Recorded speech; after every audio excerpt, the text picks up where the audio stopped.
یہ زبان ہلتی ہے تو خاندانوں کے خاندان توڑ کے رکھ دیتی، نسلیں اجاڑ دیتی، اور یہی زبان ہلتی ہے تو خاندانوں کے خاندان جڑ جاتے اور تعلقات بحال ہو جاتے ہیں۔ یہ زبان ہلتی ہے، کئی راتیں انسان کی بے چینی میں گزر جاتی، اور یہی زبان ہلتی ہے کہ کھویا ہوا چین واپس آ جاتا۔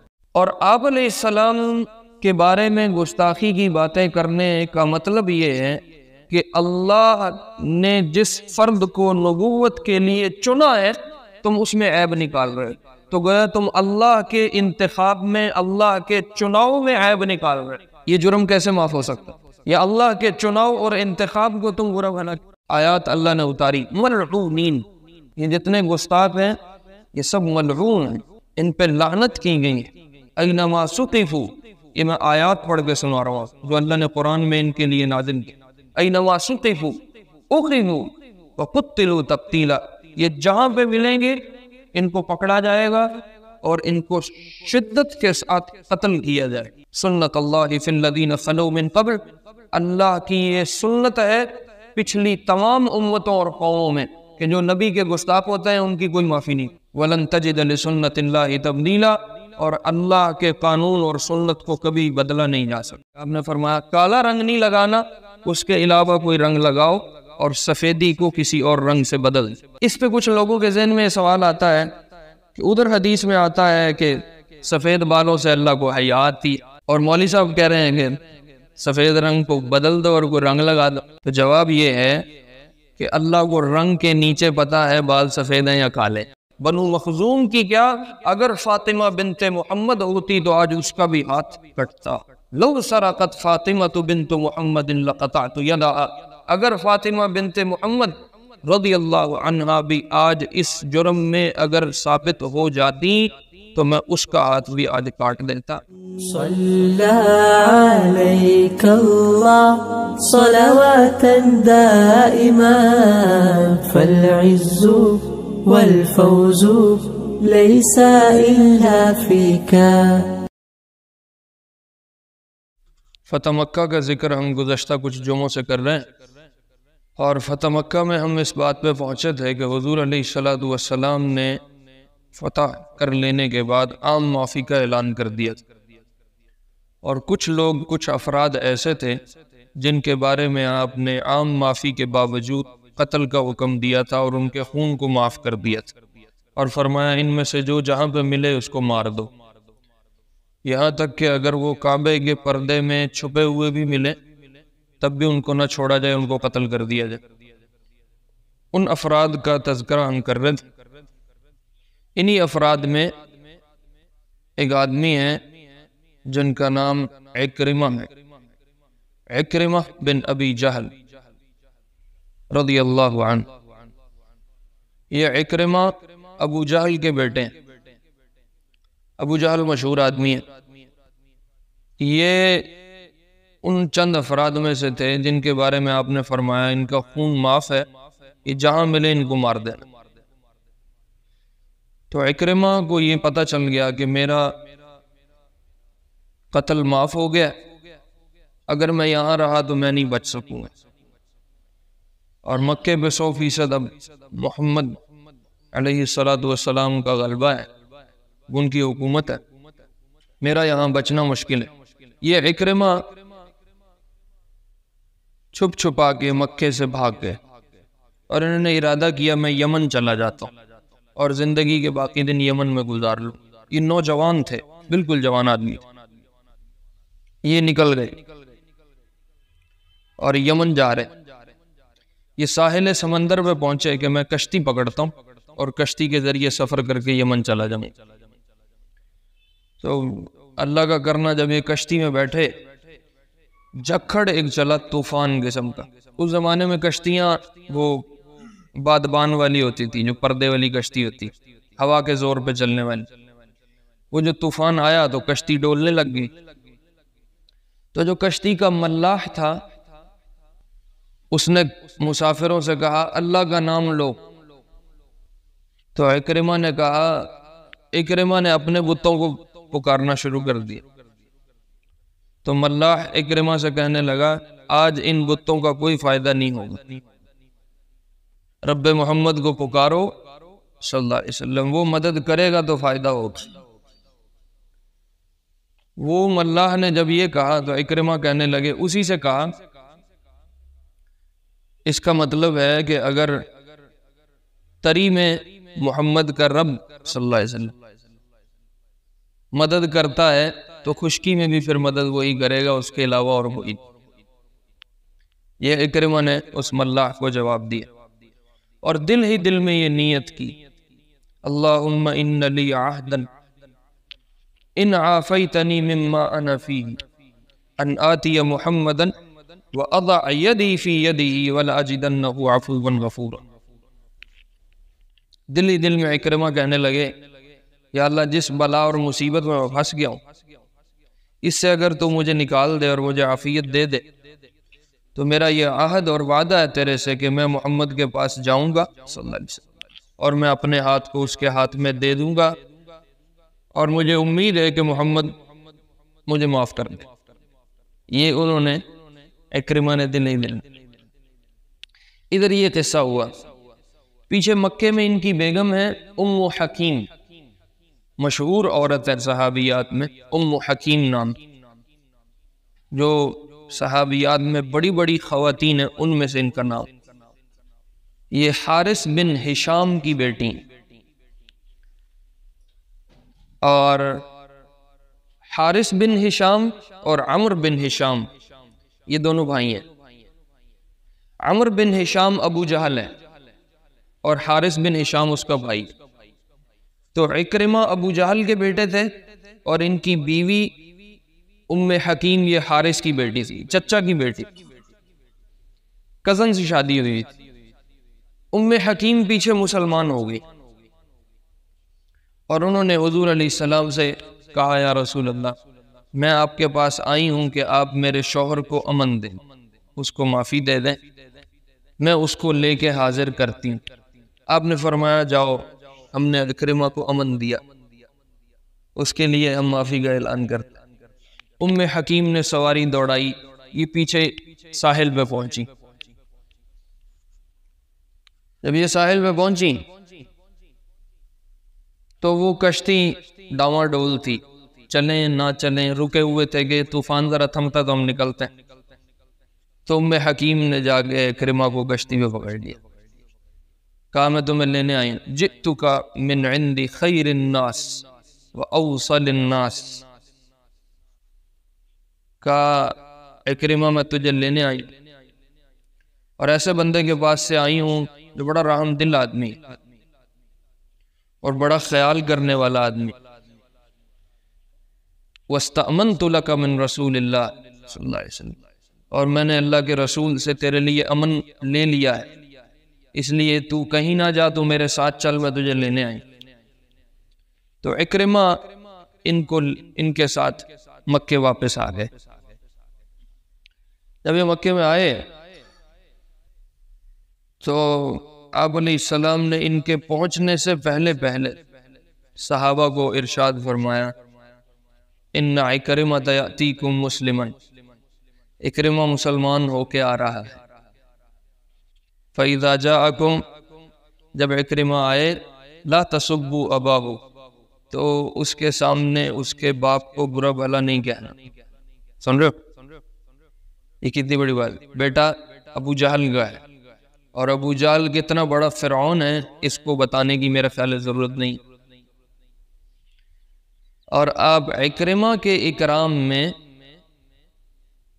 صحابہ کو یہ تلقین کر رہے ہیں کہ اکرمہ مسلمان ہو کے آ رہا ہے، جب وہ آئے تو اس کے سامنے اس کے باپ کو برا بھلا نہیں کہنا۔ فَإِنَّ ذِكْرَ الْمَيِّتِ بِالسُّوءِ يُؤْذِي الْحَيِّ، اس لیے کہ جب کسی دنیا سے گزرے ہوئے شخص کی برائی ذکر کی جاتی ہے تو اس کے زندہ لواحقین کو تکلیف ہوتی۔ زندوں کا اتنا خیال فرمائے کہ کسی بھی آدمی کو تکلیف نہ ہو ہماری کسی بھی بات کی وجہ سے۔ یہ جو زبان ہے نا، زبان یہ ایسی تکلیف دیتی ہے، کئی راتوں کی نیند حرام ہو جاتی۔ یہ اللہ نے زبان عجیب چیز بنائی، اس میں کوئی ہڈی نہیں ہے۔ اور آپ نے فرمایا جسم کے تمام اعضاء دن میں 70 مرتبہ اس زبان سے پناہ مانگ کہ تو اپنا کچھ خیال کرنا نہیں کرنا، ساڈا اللہ دے نائی کو خیال کرے۔ یہ زبان ہلتی ہے تو خاندانوں کے خاندان توڑ کے رکھ دیتی، نسلیں اجاڑ دیتی، اور یہی زبان ہلتی ہے تو خاندانوں کے خاندان جڑ جاتے اور تعلقات بحال ہو جاتے ہیں۔ یہ زبان ہلتی ہے، کئی راتیں انسان کی بے چینی میں گزر جاتی، اور یہی زبان ہلتی ہے کہ کھویا ہوا چین واپس آ جاتا۔ تو آپ نے فرمایا اکرمہ کے سامنے اس کے باپ کو برا بھلا نہیں کہنا کہ اسے تکلیف ہو۔ اکرمہ آئے تو آپ نے ان کے لیے چادر بچھائی اور ان کو بٹھایا، استقبال کیا، ان چادر بچھا کر ان کو بٹھایا۔ تو ام حکیم جو ان کی بیگم ہے وہ بھی ساتھ داخل ہوئی، نقاب کیا ہوا۔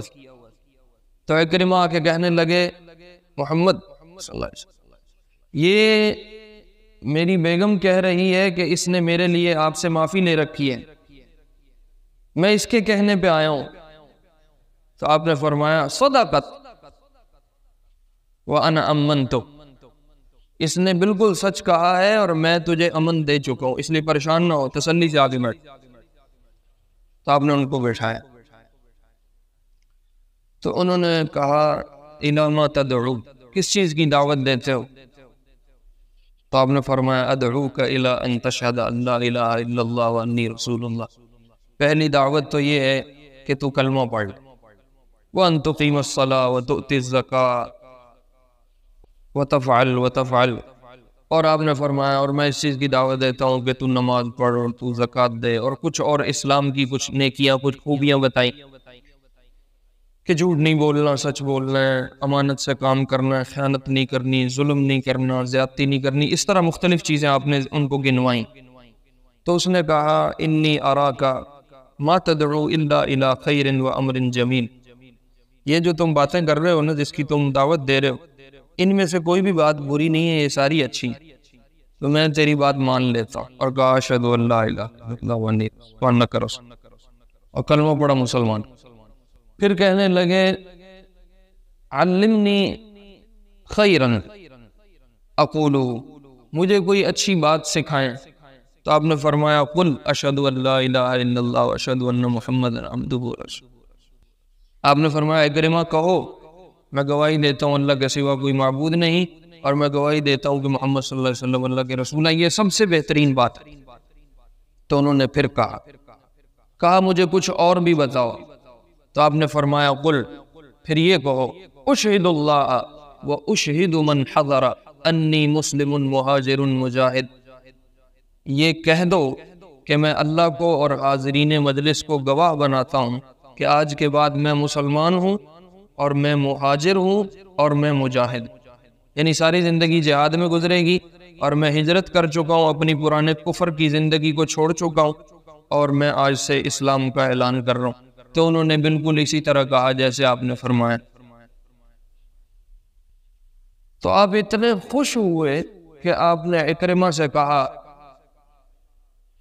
ما سألتنی اليوم شیئا اعطیہ احدا الا اعطیتک ایاہ، اکرمہ آج تیرے اسلام کی اتنی خوشی ہے کہ تو آج کچھ بھی مانگ جو میں کسی کو دے سکتا ہوں تو میں آج تجھے دے دوں گا۔ وہ کہنے لگے میں آپ سے اور کچھ نہیں مانگتا سوائے اس کے ان تستغفرنی کل عداوۃ عادیتک ایاہ، میں نے جتنی تیرے سے دشمنیاں آج تک لگا کے رکھی ہیں، مجھے اللہ سے ان کی معافی لے دو، بس میں آپ سے بس اتنا ہی مانگتا۔ تو آپ نے ہاتھ اٹھا کے دعا کی یا اللہ اکرمہ نے جتنا میری دشمنی میں حصہ ڈالا تو سارا معاف کر، اور اس نے تیرے چراغ اور تیرے نور کو جتنے بجھانے کی کوششیں کی تو اس کی معاف کر۔ تو اکرمہ کہنے لگے آج کے بعد قسم کھاتا ہوں کہ جتنا اسلام سے روکنے میں میں نے خرچ کیا تھا، اب اسلام کی طرف لوگوں کو لانے میں اس سے ڈبل خرچ کروں، اور جتنا اسلام سے روکنے کے لیے میں نے لوگوں سے لڑائی لڑی تھی اس سے ڈبل لڑائی میں لوگوں کو اسلام کی طرف لانے کے لیے لڑوں، اور پھر ایسے ہی پوری زندگی اس طرح رہا، پوری زندگی پھر غزوات میں شریک ہوتے رہے۔ حضرت ابو بکر رضی اللہ عنہ کے زمانے تک زندہ رہے اور باقاعدہ جنگوں میں شریک ہوئے۔ ایک مشہور جنگ ہے جنگ یرموک، ایک جنگ بڑی مشہور ہے تاریخ میں، صحابہ نے لڑی ہے۔ یرموک کی جنگ کے سب سے بہترین آدمی جنہوں نے پورا اس دن دشمنوں کو مصیبت ڈال کے رکھی وہ یہ عکرمہ رضی اللہ، جس دن شہید ہوئے صحابہ فرماتے ہیں جسم پہ 100 سے زیادہ تیر تلوار کے نشان، اور پھر اسلام اتنا خوبصورت کیا اپنا کہ ان کے بارے میں آتا ہے کئی دفعہ قرآن کو کھول کے یوں پڑھنے بیٹھتے تھے اور پڑھتے پڑھتے ایسی کیفیت طاری ہوتی تھی کہ بے ہوش ہو جاتے، اور فرماتے تھے ھذا کلام ربی، یہ میرے رب کا کلام ہے، ھذا کلام ربی، یہ میرے رب کا کلام ہے، اور یہ کہتے کہتے بے ہوشی طاری ہوئی۔ عکرمہ بن ابی جہل رضی اللہ عنہ، اور بھی ان کی بہت ساری باتیں سیرت کی کتابوں میں ملتی ہیں، اب اتنی تفصیل ہم نہیں کر سکتے، ایک ان کا ذکر ملتا ہے۔ اس کے علاوہ کچھ افراد ایسے تھے جو آپ علیہ السلام کے حق میں گستاخی کرتے تھے بہت زیادہ، مکے میں اشعار پڑھنے، آپ کی ہجو بیان کرنی، مذمتی باتیں کرنی، حضور کے حق میں ایسے اشعار کہنے جو گستاخی کے اشعار تھے۔ تو اللہ کی طرف سے حکم تھا کہ ان کا خون معاف ہے اور ان کی بخشش نہیں ہو، اس لیے آپ نے مکے میں عام معافی کے اعلان کے باوجود یہ جو چند افراد بتائے ان میں وہ گستاخان رسول تھے جو آپ علیہ السلام کی مذمت میں اور ہجو میں اشعار پڑھا کرتے تھے، تو آپ نے ان سب کے لیے اعلان کیا کہ ان کا خون معاف ہے، یہ جہاں ملے ان کو مار دو۔ بہت سارے افراد، عبداللہ بن زبعرہ مشہور شاعر ہے، کعب بن زہیر مشہور شاعر ہے، بہت سارے ان میں سے چھپ چھپا کے بھاگ گئے، بعد میں آ کے مسلمان ہوا، اب اتنی تفصیل میں کیسے کروں۔ لیکن آپ کو جنہوں نے پتھر مارے تھے ان کو معافی ملنی، جنہوں نے آپ کو زخمی کیا اور دکھ تکلیفیں پہنچائیں اور بہت تنگ کیا، ایذا دی، یہاں تک کہ آپ مجبور ہو کے مکہ چھوڑ کے چلے گئے، ان سب کے لیے آپ نے معافی کا اعلان کر دیا اور اللہ کی طرف سے ان سب کی معافی ہو گئی۔ لیکن گستاخی رسول اتنا بڑا جرم تھا کہ اس کی معافی نہیں ہوئی۔ آیات اللہ نے اتاری، ملعونین، یہ جتنے گستاخ ہیں یہ سب ملعون ہیں، ان پہ لعنت کی گئی ہے۔ اینما ثقفوا، یہ میں آیات پڑھ کے سنا رہا ہوں جو اللہ نے قرآن میں ان کے لیے نازل کی۔ اینما ثقفوا اخذوا وقتلوا تقتیلا، یہ جہاں پہ ملیں گے ان کو پکڑا جائے گا اور ان کو شدت کے ساتھ قتل کیا جائے۔ سنت اللہ فی الذین خلو من قبل، اللہ کی یہ سنت ہے پچھلی تمام امتوں اور قوموں میں کہ جو نبی کے گستاخ ہوتے ہیں ان کی کوئی معافی نہیں۔ وَلَن تَجِدَ لِسُنَّتِ اللَّهِ تَبْدِيلًا، اور اللہ کے قانون اور سنت کو کبھی بدلا نہیں جا سکتا۔ یہ آیات نازل ہوئی، اس لیے آپ نے تمام جتنے اس طرح کے لوگ تھے جو اشعار پڑھتے تھے، ہجو کرتے تھے، آپ نے سب کے لیے قتل کا اعلان کیا کہ سب کو معافی کا اعلان ہے، لیکن یہ افراد کسی طور پہ بھی معافی کے حقدار نہیں۔ اس کو یوں سمجھو نا، حکومت پاکستان چوری معاف کر سکتی ہے، ڈاکہ معاف کر سکتی ہے، قتل معاف ہو سکتا ہے، لیکن بادشاہ وقت یا آئین پاکستان یا وزیر اعظم پاکستان، ان کی گستاخی، ان کے ساتھ غداری،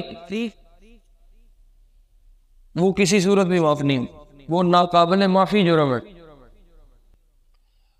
اور آپ علیہ السلام کے بارے میں گستاخی کی باتیں کرنے کا مطلب یہ ہے کہ اللہ نے جس فرد کو نبوت کے لیے چنا ہے تم اس میں عیب نکال رہے، تو گویا تم اللہ کے انتخاب میں، اللہ کے چناؤ میں عیب نکال رہے۔ یہ جرم کیسے معاف ہو سکتا؟ یا اللہ کے چناؤ اور انتخاب کو تم برا بھلا کہہ رہے ہو، یہ جرم کیسے معاف ہوگا؟ اور تیسری حیثیت یہ ہے کہ جیسے ایک اولاد کے لیے ایک باپ کا درجہ ہوتا ہے، ایسے امت کے لیے حضور علیہ السلام کی حیثیت. کوئی آدمی میرے باپ کو برا بھلا کہے تو میرے سے برداشت ہو سکتا ہے، یا اس جرم کی معافی دی جا سکتی ہے؟ بندہ کہتا ہے یار تو مجھے جو مرضی کہہ لے، میرے باپ کو کچھ نہ کہے. اس لیے ہارون الرشید تھا نا، اس نے امام مالک سے پوچھا کہ اس آدمی کی کیا سزا ہے جو حضور علیہ السلام کے حق میں گستاخی کرتا ہو، الٹی سیدھی باتیں بولتا ہو، اس کو کیا سزا دینی چاہیے؟ تو امام مالک فرمانے لگے ما بقاء الامت بعد سب نبیہا، اس امت کے زندہ رہنے کا کیا حق ہے جس کے نبی کو برا بھلا کہا جائے اور وہ امت باقی زندہ رہے؟ اس کو تو اپنے نبی کی برا بھلا کہہ جانے پہ مر مٹ جانا چاہیے. تو آپ نے ایسے افراد کے لیے بھی بالکل 100% سزا کا اعلان کیا کہ جتنے افراد ان کو قتل کر دیا. پھر یہ بھاگ بھوگ گئے، کچھ چھپ گئے، کچھ مارے گئے، پھر بعد میں مدینہ آئے، آ کے مسلمان ہو گئے. انہی میں یہ کعب بن زہیر بھی ہیں رضی اللہ عنہ. انہوں نے پہلے آپ کی گستاخی میں بہت اشعار کہے، پھر یہ مدینہ میں جب مسلمان ہوئے پھر انہوں نے آپ کے حق میں ایک لمبا قصیدہ کہا، آپ کی تعریف یا اشعار پڑھ کے. تو آپ نے اپنی چادر اتار کے ان کو ہدیہ کی تھی. یہ کعب بن زہیر رضی اللہ عنہ. انہی فتح مکہ کے دنوں میں حضرت ابو بکر رضی اللہ عنہ ایک دن آپ حرم میں بیٹھے ہوئے تھے، تو حضرت ابو بکر کے والد ہیں ابو قحافہ. حضرت ابو بکر رضی اللہ عنہ کے والد ہیں ابو قحافہ. تو آپ حرم میں ایک دن بیٹھے ہوئے تھے. مکے میں نا آپ فتح مکہ کے بعد تقریباً 19 دن ٹھہرے. 19 دن آپ مکے میں ٹھہرے. آج جاتے ہیں، صبح جاتے ہیں، کل چلے جائیں گے، پرسوں چلے جائیں گے، یوں کرتے کرتے 19 دن آپ مکے میں رہے فتح مکہ ہو جانے کے بعد. تو انہی دنوں میں آپ حرم میں بیٹھے ہوئے تھے. ابو بکر رضی اللہ عنہ اپنے والد کا ہاتھ پکڑ کے ابو قحافہ کا لے کے آپ کی خدمت میں حاضر ہو. ابو قحافہ بہت بوڑھے ہو چکے تھے اور ابو قحافہ کی بڑھاپے کی وجہ سے آنکھیں جواب دے گئی تھی، نابینا پن آ گیا تھا. آپ نے فرمایا ہلا ترکت الشیخ فی بیتہ حتی آتیہ. ابو بکر ابا جی کو اپنے گھر میں رکھتے، مجھے کہتے، میں اٹھ کے ان کے پاس جاتا. بزرگوں کی عزت. کہ ابو بکر یہ بوڑھے آدمی ہیں، ان کو گھر بٹھاتے، مجھے کہتے ہم چل کے ان کے پاس چلے جاتے. تو حضرت ابو بکر رضی اللہ عنہ نے فرمایا انہو احق ان یأتیک من ان تأتیہ الی یا رسول اللہ. یہ اس بات کے زیادہ حقدار تھے کہ یہ چل کے آپ کے پاس آتے بجائے اس کے کہ آپ چل کے ان کے پاس جائیں. اس لیے میں ان کو آپ کی خدمت میں لایا ہوں. جب یہ آئے تو یہ بوڑھے تھے اور ان کی داڑھی سفید تھی. عرب میں داڑھی رکھنا سرداری کی علامت اور داڑھی کو مونڈ دینا غلامی کی علامت. غلاموں کی بڑی بڑی مونچھیں ہوتی تھی اور سرداروں کی بڑی داڑھی ہوتی تھی اور سر پہ پگڑی رکھتے تھے. جب یہ آئے ابو قحافہ، ظاہر ہے یہ اپنی قوم کے سردار تھے، بڑے تھے، تو ان کی بڑی بڑی لمبی داڑھی تھی اور سفید تھی، بالکل سفید چھوڑی ہوئی. اور سفید اس لیے چھوڑی ہوئی تھی کہ اس زمانے میں یہود اور نصارہ کا یہ طریقہ تھا کہ ان کے جتنے بڑے علماء اور دانشور ہوتے تھے یہودیوں کے یا نصرانیوں کے، وہ اپنی داڑھیوں کو سفید چھوڑتے تھے. یہ سفید کیوں چھوڑتے تھے؟ کیونکہ داڑھی کی سفیدی سے امپریشن جاتا ہے، اگلے پہ تاثر جاتا ہے کہ یہ بڑی عمر کا آدمی، وڈیرا بندہ ہے، عقل مند ہے، پرانا تجربہ کار ہے، کوئی گل کرے گا تو کوئی حکمت بھری بات ہوگی، اسی سے فیصلہ کروانا چاہیے، یا یہ دانش مندی کی فیصلے کر سکتا ہے. اس تاثر کو قائم کرنے کے لیے یہود اور نصارہ کے علماء داڑیاں سفید چھوڑتے تھے. تو ابو قحافہ جب آئے، ابو بکر رضی اللہ عنہ کے والد، تو ان کی داڑھی بھی بالکل سفید تھی. تو جب یہ مسلمان ہو گئے، آپ نے ان کی داڑھی یوں پکڑ کے، یوں داڑھی کو ہلا کے فرمایا غیروا ھذا بشیء واجتنبوا السواد، یہ جو سفید رنگ ہے اس کو بدلو، یہ جو سفید رنگ ہے اس کو بدلو، اور کالے رنگ سے بچنا، کالا رنگ نہ لگانا، کالے رنگ کے علاوہ اس کو کسی اور رنگ سے رنگ دو، یہ سفید داڑھی نہ چھوڑو۔ وخالف الیہود والنصارى، اور یہودیوں کی اور نصرانیوں کی مخالفت کرو۔ تو ابو قحافہ کی داڑھی کو پھر بعد میں رنگ دیا گیا، اور خود اللہ کے نبی علیہ السلام کے بارے میں آتا ہے کہ جتنے داڑھی میں بال سفید تھے آپ ان پہ مہندی لگواتے تھے۔ بعد میں حضرت ابو بکر عمر رضی اللہ عنہ کے بارے میں آتا ہے وہ بھی اپنے بالوں کو رنگ کرتے تھے۔ حضرت عثمان رضی اللہ عنہ بھی اپنی داڑھی کو رنگ کرواتے تھے، اور حدیث سے صاف پتہ چلتا ہے کہ آپ نے فرمایا کالا رنگ نہیں لگانا، اس کے علاوہ کوئی رنگ لگاؤ، اور سفیدی کو کسی اور رنگ سے بدل۔ اس پہ کچھ لوگوں کے ذہن میں سوال آتا ہے کہ ادھر حدیث میں آتا ہے کہ سفید بالوں سے اللہ کو حیا آتی، اور مولوی صاحب کہہ رہے ہیں کہ سفید رنگ کو بدل دو اور کوئی رنگ لگا دو۔ تو جواب یہ ہے کہ اللہ کو رنگ کے نیچے پتا ہے بال سفید ہیں یا کالے، اللہ رنگ کے نیچے بھی دیکھتا ہے۔ اللہ کی نظر ہماری نظر تو نہیں ہے نا، اللہ کو پتا ہے کہ اس کی داڑھی کے بال کالے ہیں یا سفید ہیں، اوپر رنگ لگایا ہوا ہے تو ایک الگ چیز، وہ انسانی آنکھ کو دکھانے کے لیے ہے۔ اللہ کی آنکھ تو وہاں پہنچتی ہے جہاں دنیا کی کوئی چیز نہیں پہنچتی۔ بہرحال حدیث سے یہ ملتا ہے کہ داڑھی کو رنگنا چاہیے اور سفید نہیں چھوڑنا چاہیے۔ اب ہمارے ہاں یہ بزرگی سمجھی جاتی ہے کہ جو اسی بڈھے ہو گئے ان چھڈو پر ان کی کرنی کالی کر کے، تو کالی نہیں کرنی چاہیے، لیکن رنگنا مسنون ہے اور سنت ہے، اور آپ نے اس کی تلقین فرمائی۔ اور خاص طور پہ اگر کوئی نوجوان ہے، اور فقہا نے یہ بحث لکھی ہے، یہ مسئلہ لکھا ہے، اگر کسی کی بیگم نوجوان ہے اور وہ خود ابھی جوانی کی عمر میں ہے اور اس کے بال سفید ہو گئے، اور اس کی بیگم کی طرف سے یہ تقاضا ہے کہ اپنے بالوں کو کالا کرو، تو اس کے لیے ذمہ ہے کہ وہ اپنے بالوں کو رنگ کرے، یہ اس کے واجب ہے اس کو۔ تو اس لیے بال سفید ہونے کا مطلب یہ ہے کہ ایک آدمی نے اسلام پہ ایک لمبی زندگی گزاری ہے، اور اتنی لمبی گزاری کہ اس کو اسلام پہ بڑھاپا آ گیا۔ اس کے بارے میں ہے کہ اللہ کو اس سے حیا آتی ہے کہ اس کو سزا دے گا یا اس کو عذاب دے گا، کہ اس نے ایک لمبا عرصہ ایمان پہ اسلام پہ گزارا ہے۔ یہ مطلب نہیں ہے بھی داڑھی چٹی ہو گئی تو کرتوت جو مرضی کری جاؤ تو اللہ بڑا حیا کرے گا چٹے والاں دا، ایسی کوئی حیا نہیں۔ چترول بھی ہوگی اگر کرتوت ٹھیک نہیں ہے۔ بالوں کے رنگ کرنے نہ کرنے سے کوئی مسئلہ نہیں بنتا، اصل بات یہ ہے کہ زندگی پوری ایمان پہ گزرے، اسلام پہ گزرے، پھر اللہ کو حیا اور شرم آتی ہے کہ اللہ فرماتے ہیں مجھے اب حیا آئے گی کہ میں اسے سزا دوں یا میں اس کے لیے کوئی عذاب کے فیصلے۔ تو یہ ایک بیچ میں بحث ہے فقہی، میں نے آپ کو سمجھا دی۔ ابو قحافہ رضی اللہ عنہ کا ایک یہ قصہ سیرت میں بہت ملتا ہے، اور مکے کے انہی دنوں میں ایک اور چیز چھوٹی سی عرض کر کے پھر سنتے ہیں۔ بنو مخزوم ایک خاندان تھا مکے میں، بڑا مشہور تھا، جیسے قریشی بڑا خاندان ہے ایسے بنو مخزوم۔ ان کی ایک خاتون ہے، اس کا نام فاطمہ ہے۔ اس نے کہیں چوری کر لی، اور آپ مکے میں تھے، یہ قضیہ اور یہ کیس آپ کے پاس لایا گیا کہ فاطمہ مخزومیہ نے چوری کی۔ تو وہ جو آپ نے فرمایا بھائی اللہ کی طرف سے حد ہے، جو آرڈیننس اللہ سے ہمیں ملا ہے کہ چور کا ہاتھ کاٹا جائے، تو اس لیے آپ نے اس کے مطابق فیصلہ فرمایا اس کا ہاتھ کاٹا جائے۔ تو بنو مخزوم نے کہا یہ تو بڑے عیب کی بات ہوگی کہ ہماری خاندان کی کسی عورت کا اس لیے ہاتھ کٹے کہ اس نے چوری کی۔ تو انہوں نے نا اپنے ہاتھ پاؤں مارے کہ کسی طرح یہ سزا رک جائے، جمیں پاکستانی عدالتیں ان لوگ کی سٹے لے لیں، سٹے لے لو جی، وکیل کرو کوئی جا کے گل بات کر کے کوئی قصہ نبیڑ دے۔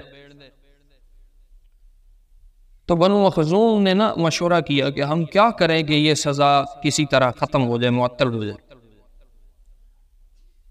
تو کسی نے ان کو مشورہ دیا تم اسامہ بن زید سے ملو۔ اسامہ بن زید سے آپ کو بہت پیار تھا رضی اللہ عنہ۔ آپ علیہ السلام نے اپنا منہ بولا بیٹا بنایا تھا زید رضی اللہ عنہ، اور یہ اسامہ زید کے بیٹے تھے، تو یوں لگا لو کہ آپ کے منہ بولے پوتے بنتے۔ ویسے بھی اولاد سے لگاؤ ہوتا ہے، لیکن اولاد کی اولاد سے زیادہ لگاؤ ہوتا ہے۔ تو آپ علیہ السلام کو حضرت اسامہ سے بہت زیادہ محبت، اور میں ان کے کئی قصے سنا چکا ہوں پہلے۔ ایک دفعہ اسامہ کھیلتے کھیلتے داخل ہوئے، دروازے میں ٹھوکر لگی اور گر گئے، چھوٹے بچے تھے، تو زخم لگ گیا یہاں ماتھے پہ اور خون نکل آیا۔ تو آپ نے حضرت عائشہ سے فرمایا، عائشہ قومی الیہ وامیتی عنہ الاذی، عائشہ اٹھو، یہ اسامہ کو سنبھالو، اس کا خون صاف کرو۔ تو حضرت عائشہ، جیسے بندہ ایک منٹ کے لیے ذرا ٹھہرتا ہے نا کہ اب میں اٹھوں یا میں دیکھوں اس کو، یا میں اس کا خون اب کیسے صاف کروں، ابھی حضرت عائشہ اسی میں تھی کہ آپ ایک دم خود اٹھے اور اسامہ کو اٹھایا، اور بجائے اس کے کوئی چیز تلاش کر کے خون صاف کرتے، آپ نے اپنے ہونٹ رکھ کے اس کا خون صاف کر دی۔ اتنی محبت فرماتے تھے اسامہ بن زید رضی اللہ عنہ۔ تو بنو مخزوم کو کسی نے کہا اسامہ سے ملو، وہ شاید تواڈی کو سفارش کرے تو وہ گل سدھی ہو جائے۔ تو اسامہ رضی اللہ عنہ کو وہ لے کے آئے۔ اسامہ نے آگے کہا، یا رسول اللہ، اس سزا میں کو رخصت ہو سکتی ہے تو آپ ان کو رخصت دے دیں۔ تو آپ کا چہرہ ایک دم سرخ ہو گیا۔ آپ نے فرمایا، اتشفع فی حد من حدود اللہ، اسامہ اللہ کی طرف سے قائم کی ہوئی سزاؤں میں تم مجھے سفارش لے کے آئے ہو؟ ان کو ڈانٹ کے خاموش کروا دیا۔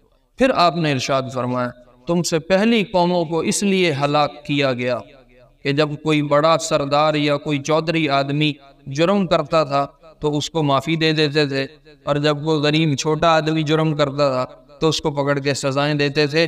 اللہ نے اس وجہ سے پچھلی قوموں کو ہلاک کیا ہے۔ بنو مخزوم کی کیا، اگر فاطمہ بنت محمد ہوتی تو آج اس کا بھی ہاتھ کٹتا۔ لو سرقت فاطمہ بنت محمد لقطعت یدہا، اگر فاطمہ بنت محمد رضی اللہ عنہا بھی آج اس جرم میں اگر ثابت ہو جاتی تو میں اس کا ہاتھ بھی آج کاٹ دیتا۔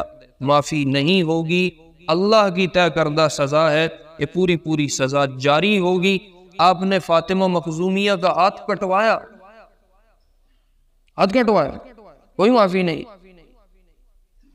ہمارے ہاں نا اب یہ شروع ہو چکا ہے کہ نہیں جی آپ کی طبیعت تو بڑی نرم تھی، آپ تو بڑے معاف کرنے والے تھے، آپ تو بالکل انتقام نہیں لیتے تھے، آپ نے تو کبھی کسی کو سزا نہیں دی۔ ایسا نہیں ہے،